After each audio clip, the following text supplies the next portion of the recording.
అనే ఒక చిలిపి బాబు ఉండేవాడు. అతనికి వెన్న, పెరుగు అంటే చాలా ఇష్టం.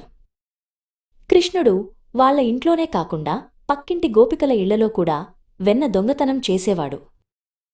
గోపికలు యశోద దగ్గరకు వచ్చి, నీ కొడుకు మా వెన్న అంతా తినేస్తున్నాడు అని ఫిర్యాదు చేశారు.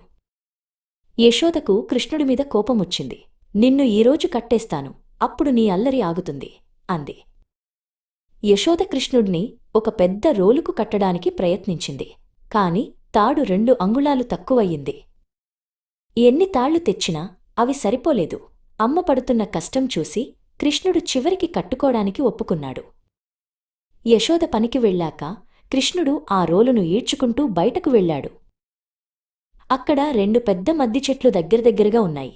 కృష్ణుడు వాటి మధ్యలో నుండి వెళ్ళాడు.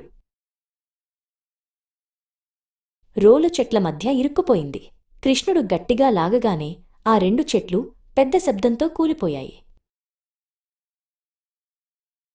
ఆ చెట్ల నుండి 2 దేవతలు బయటకు వచ్చి కృష్ణుడికి నమస్కరించి స్వర్గానికి వెళ్ళిపోయారు. కృష్ణుడు సామాన్య బాలుడు కాదని అందరికీ అర్థమైంది.